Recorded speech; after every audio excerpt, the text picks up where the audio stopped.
What Paul is telling us here is that children obey your parents. Children want stable authority.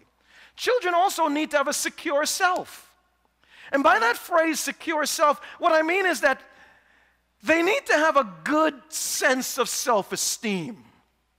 Children need to feel good about themselves. Same way, you want to feel good about yourself. I want to feel good about myself. We want to feel good about ourselves. And when you deal with the interpersonal dynamics of relationship, I want to feel good about myself in your presence.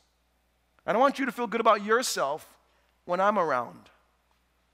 And the same way, our children want to feel good about themselves when they're with us and even when they're not with us. And so children require a secure self. And verse 4 helps us to identify that. Paul says, fathers, do not exasperate. That fancy word means don't provoke to anger your children.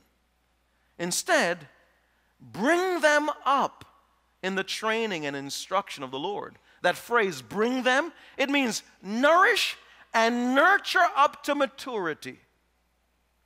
That's a process. This parental thing, it's not a 60-yard dash. When my kids came home from the hospital when they were born, I wanted to say, but couldn't. That's the fridge, that's the stove, that's the bathroom, that's your bedroom. See you later. It doesn't work that way.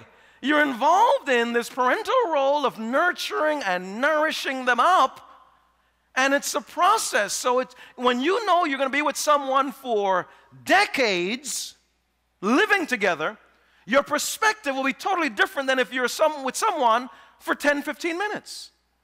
And so you're in this thing for the long haul, and even when they become adults, your parenting doesn't stop. When my kids graduated college, I didn't say, okay, you're on your own now, see you later. Don't call me. I'll call you. You may have thought it, but it doesn't work that way. And even when they're financially independent, it still doesn't work that way. Just like we still need people in our lives that'll take on a parental role in our lives. Sometimes just as a sounding board for us to reflect things off of or to mentor us in various areas and stages of life. Our children, even as adults, still need that. And based on how we dealt with them in the first 18 years of life indicates whether or not they're going to look to us for that afterwards. If you've blown it, there's some things you can do to undo it. Hopefully, prayerfully, but you got to put in the hard work.